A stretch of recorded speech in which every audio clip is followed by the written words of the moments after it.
Hello and welcome to the Bravas Luxury Living Podcast. Each time on the Luxury Living Podcast, we try and explore ideas and thoughts that will be about making your home the best and most beautiful place and the smartest place to live. If this is the first time you find us on the Luxury Living Podcast, please like or share so you can tell your friends, do the YouTube thing or however you got this podcast. I'm always joined on the podcast by one of my friends and colleagues. Keith, hey, how are you? I'm fantastic, Nigel.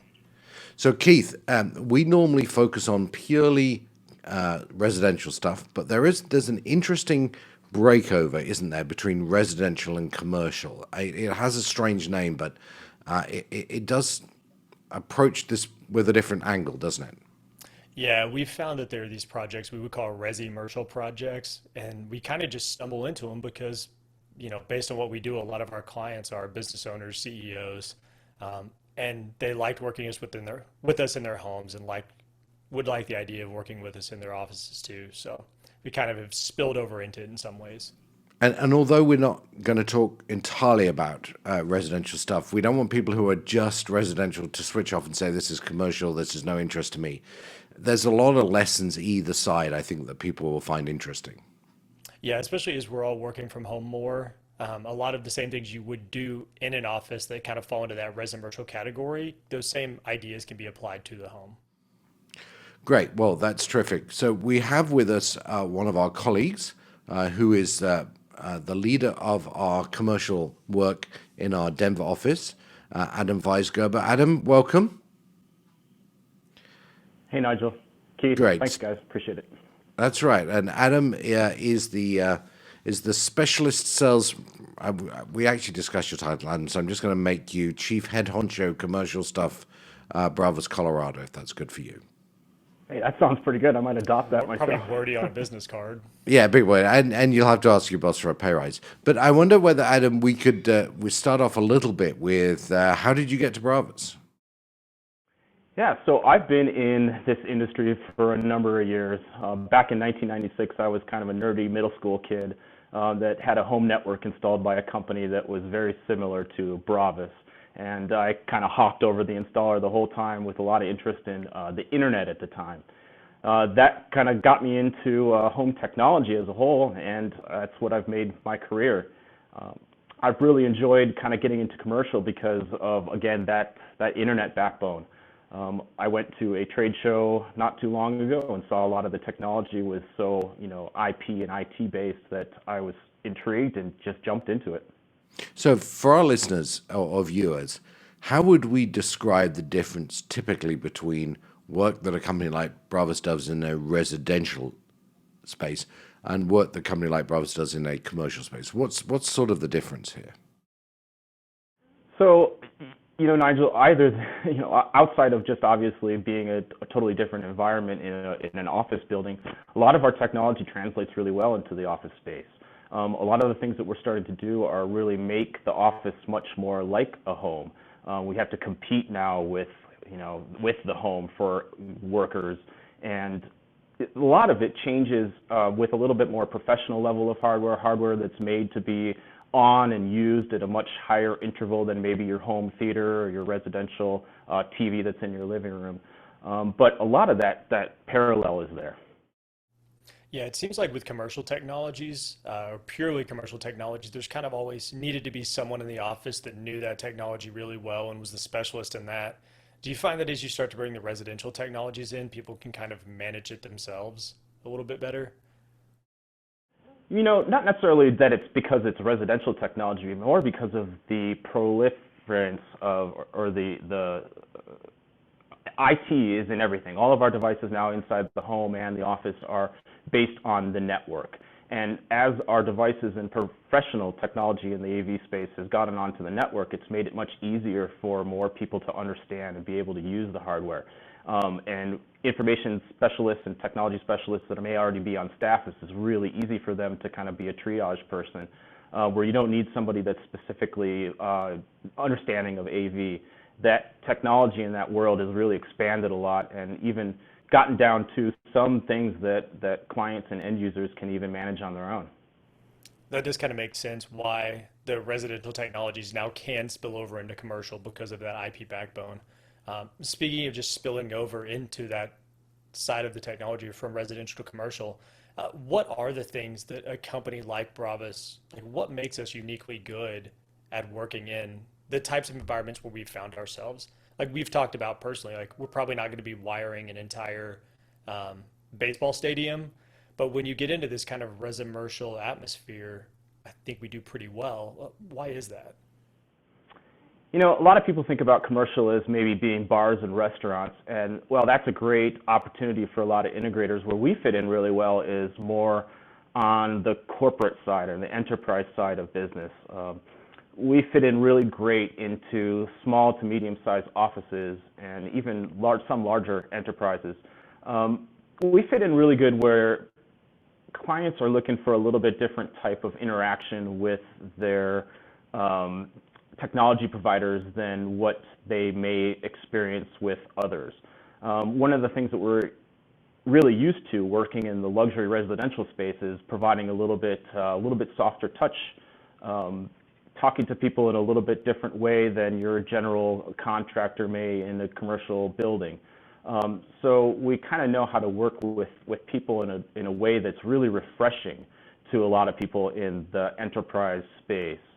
We fit in really good in bringing some of these what we consider resi-commercial products like shading and adjustable lighting and lighting fixtures themselves into the space, where your traditional commercial integrators or contractors may not fit really well.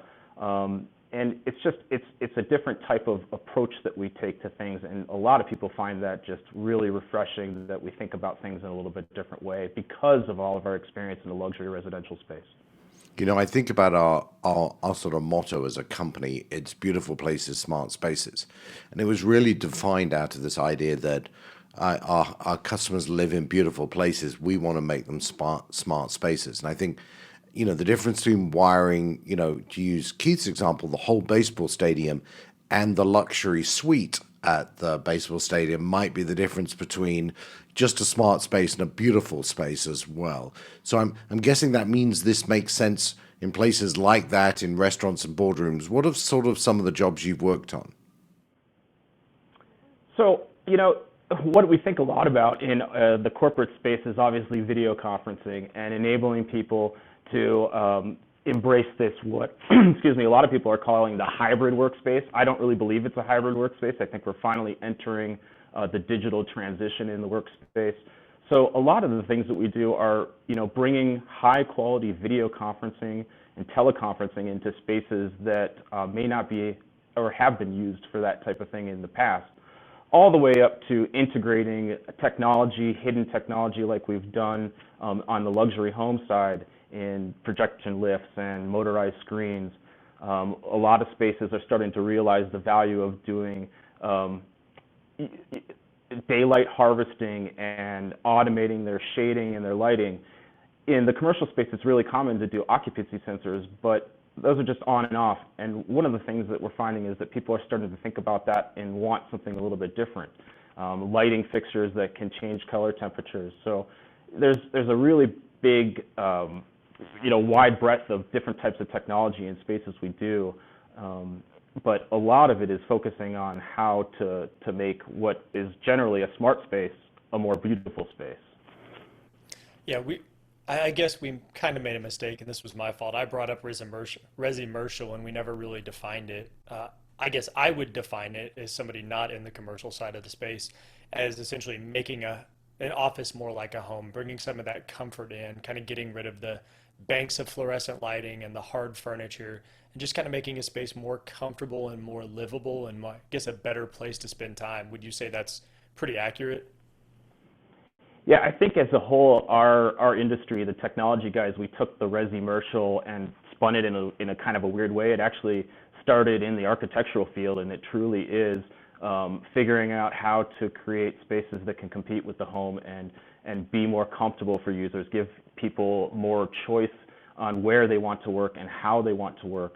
And that's really what Resimercial is all about, not necessarily figuring out how we can get residential technology into office spaces and things like that. It's more about how to design these office spaces so that they're comfortable for people. We're finally moving away from these large cubicle farms or open office spaces with just desks. They're seeing the value of creating comfortable spaces for people to be able to work.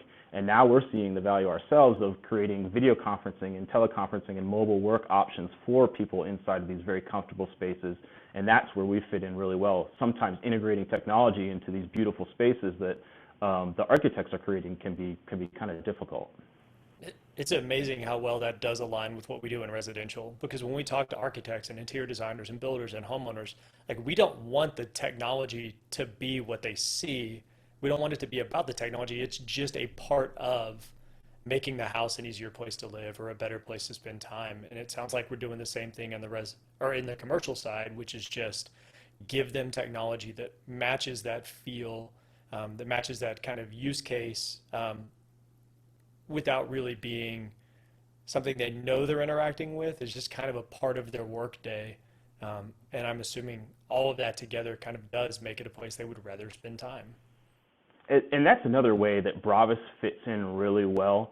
We're familiar with integrating these types of technology into these beautiful spaces, but it's not all about that. A lot of what we do in the luxury residential is making sure that our customers are comfortable with their systems, that they know how to use them properly, that they really get their systems to be a part of their everyday life. That's one of the biggest parts about the commercial sales process, and making sure that the technology that we're putting into these spaces works with the people. Bravas has a really great, way to be able to train people. We know how to talk to people in a little bit different way that some of the commercial integrators may not necessarily be familiar with. So anybody can sell this technology and throw parts and pieces at a building.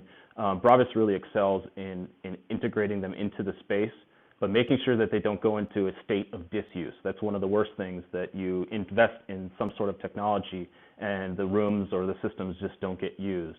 So we are very proactive about making sure that your employees, end users, customers are comfortable with the technology and know how to use it properly, because it's just as important, if not more, in the commercial space than it is at home. I also wonder whether in some of the commercial spaces there's some catch-up needed in terms of technology. I mean, if I think of a standard conference room, it's got what my old boss used to call a squash frog phone in the middle of the table, like a polycop thing, and it's got, if you're lucky, it's got a big screen or a projector which takes 13 dongles and a PhD to turn on.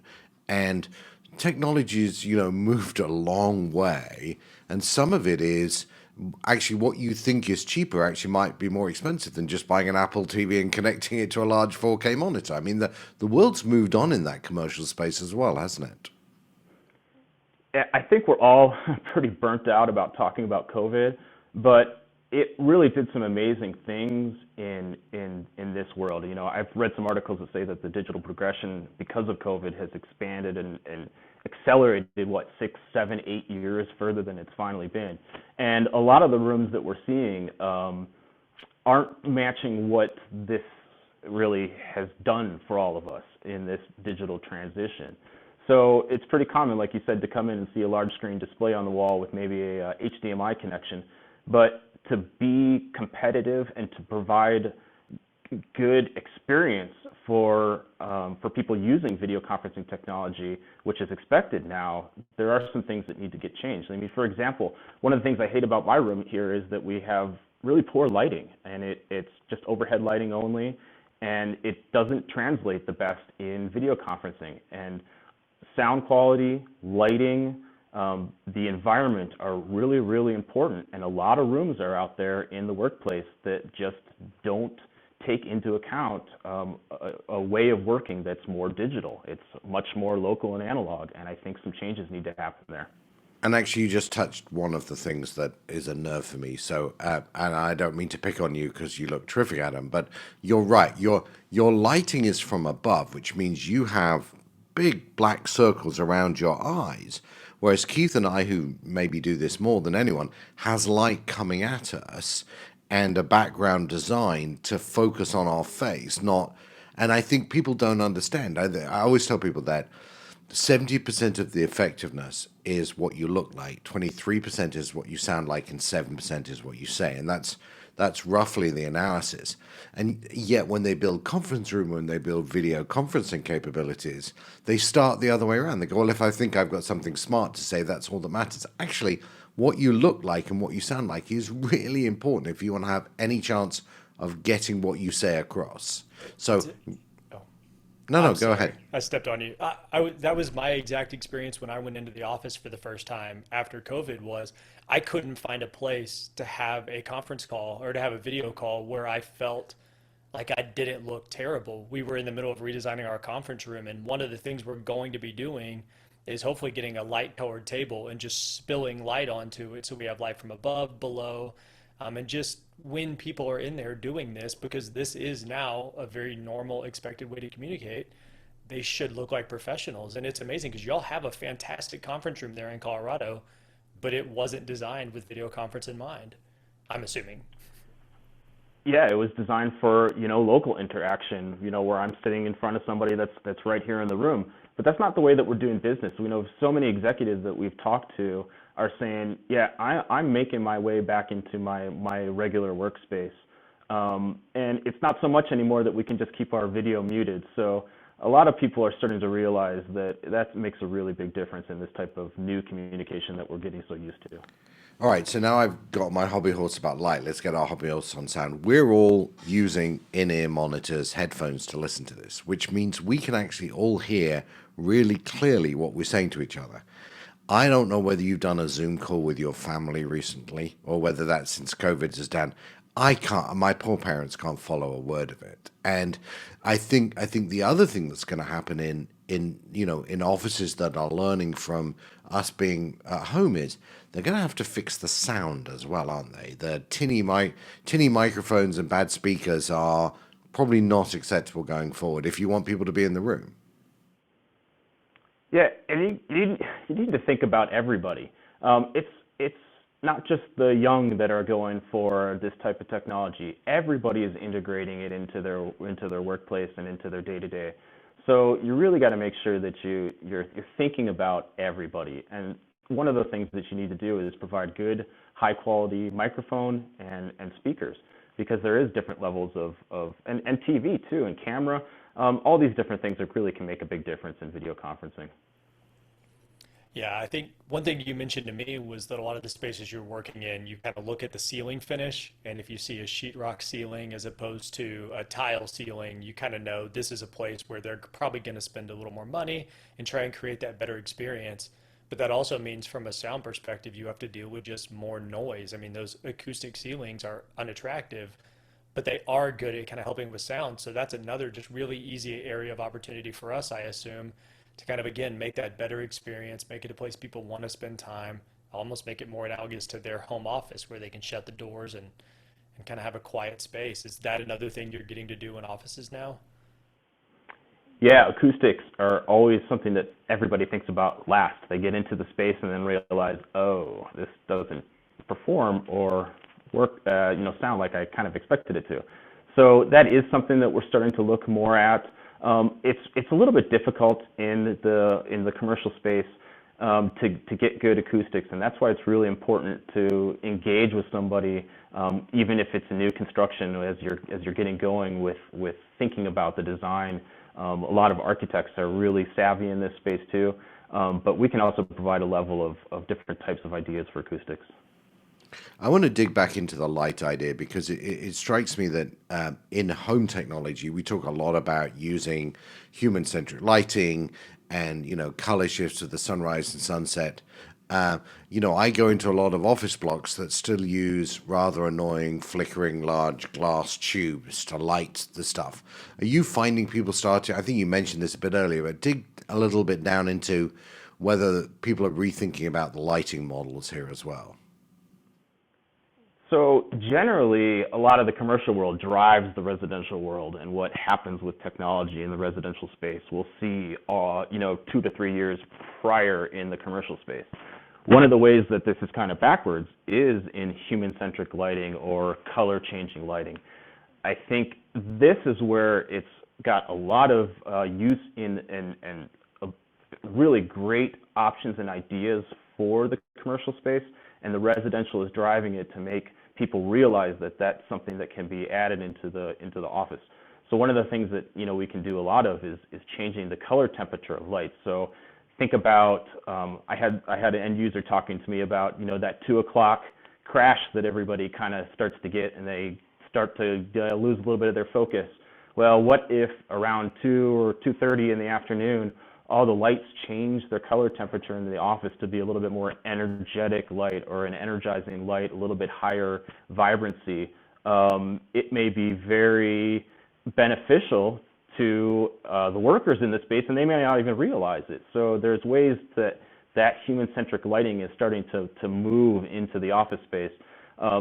I think one of the things that people thought it would be great for warehouses with high bay lighting that don't have any windows, where you could mimic what the natural daylight is on the outside. That's a great use, but that's not really where it's driven for in the commercial space, where we're seeing a lot of drive is in the office and more knowledge-based workers and manipulating how the light may work for them in their workspace. Yeah, I think that's really interesting because that starts to get into ways we can benefit both wellness and productivity. Are there any other things that you're doing that companies are doing either for the benefit of their workers from a wellness standpoint or just for their own benefit from a productivity standpoint? I've seen things like these crazy automated coffee machines where you can order a coffee from the iPad and things like that. So I'd consider that wellness, but that's not somewhere where we'd fit in really well. Wellness in this space, I think, is kind of taking a weird drive because of COVID. I've seen a lot of air purification and air monitoring ideas and things pop up. And I think that could maybe be where there'd be a big drive for wellness in the office space. Where we like to focus on wellness is the environment, and really feel like lighting, shading, controlling natural daylight is really important for the knowledge-based worker in the corporate space. Sure. And I would argue acoustics as well. Being in a noisy Yep. environment is distracting and can really drive your heart rate up. Right, sound masking, that's something that you may not even realize you're experiencing in many spaces, but providing a base level of white noise or non-distracting sound to a space does amazing things for workers. There's all these different technology things that aren't just the internet that can really make big differences for workers.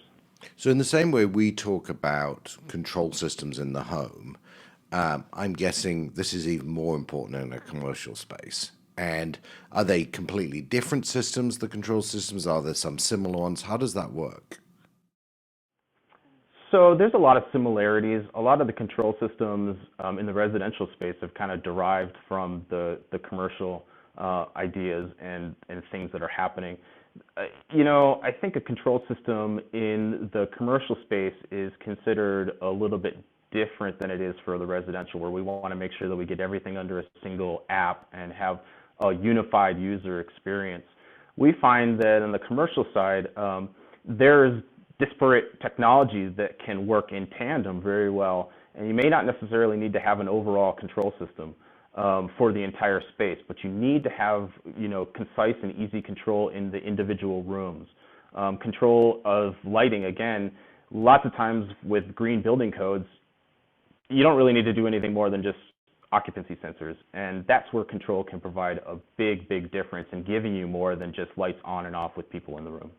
Now, I also saw, I was lucky enough to go around the Crestron Center in New Jersey, and they and others have started to integrate into those rooms Zoom and Teams and lots of other technologies, so they're not like multiple different, it's like at home, I no longer have to have 15 remote controls to watch something. Yeah, a lot of that technology is driving that way to make it easy for folks to come in and reliable for folks to come in and maybe have a single interface on the table that allows them to join a Teams or Zoom meeting very easily. And that's a great point, Nigel, where a control system can provide an incredible amount of ease of use to people that are needing to use those rooms that can't necessarily come in 20 to 30 minutes before their meeting and set something up and make sure that it's working.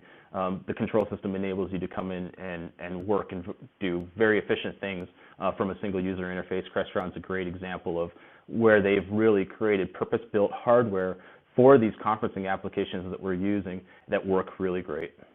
Yeah, I know in Dallas, we've only done a few commercial projects. Well, that's not true. We've done a bunch. But one of the things that stood out to me was we think of control systems as being needed when you have a massive number of sources and inputs and just a lot going on. But we did a system where it's just essentially they have a touch panel and there's a picture of an Apple TV and there's a picture of an HDMI cable. And that was such a revolution for them because just knowing between those two inputs which one to use meant most of their meetings started 5 minutes late. And if somebody came in, they would just share up their laptop because just that one little hurdle made the space so much less useful. And giving them a touchscreen with just two buttons, which to us in a home would seem ridiculous, was the most functional thing they could have ever asked for. That was a hard thing for me to learn as I was transitioning kind of from residential as I got into commercial more, that one of the things that is really important in these spaces is you've got to keep things very simple, easy to use, and the last thing we want to do is embarrass people, and it can be incredibly embarrassing and stressful for these systems not to work in the way that they're expected to.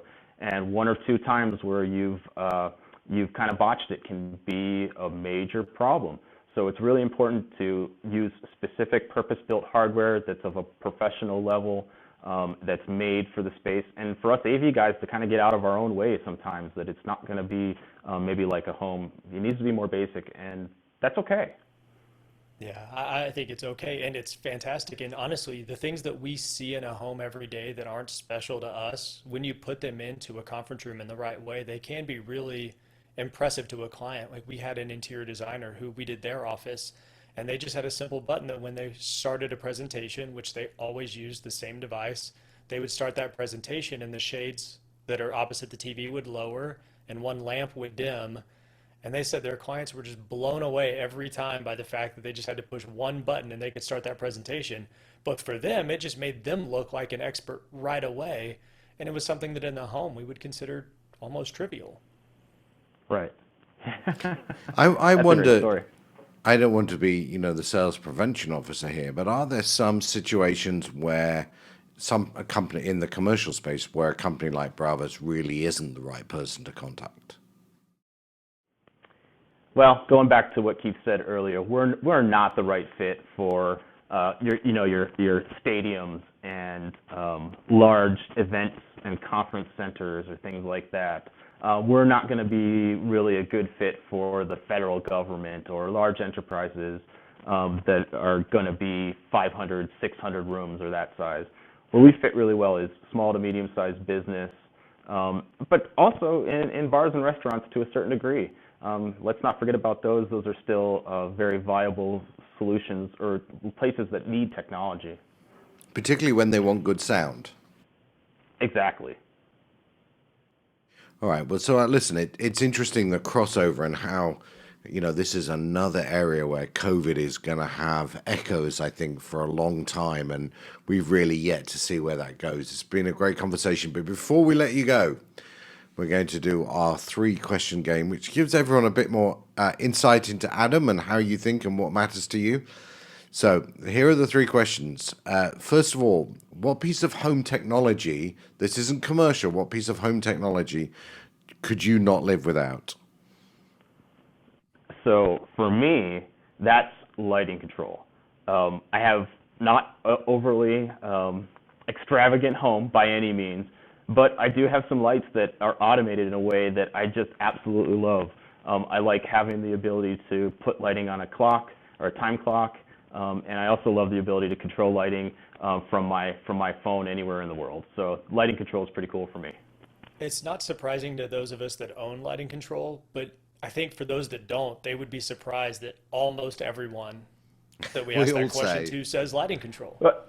Well, that's funny because it used to always be, well, my theater, my projector down in the basement, and my sound system that I have set up there. And that's kind of what has always been the status quo for me, is what I love the most about my system. I only got lighting control maybe about a year ago, and it's kind of changed my my little spiel there in that case. yeah, we've just moved into a new home that doesn't yet have lighting control and it's causing some agita. Okay, question number two. Is there a job or a project you did or you've done that you think, wow, that's really one of the best things I've ever done? Can you think of one? Yeah, I had a great experience with a nonprofit here in Denver that really saw a ton of value in putting technology into their space in a aesthetically pleasing way.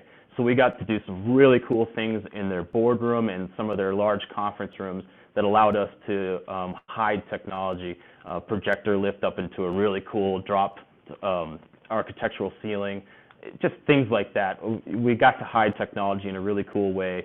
They saw the value of it, and they use it all the time, and it's great to go see them. That's great. And finally, if there was a piece of technology that hasn't yet been invented that you could invent, what would it be? So that's a hard one because I think where technology going right now is I'm really into the micro LEDs.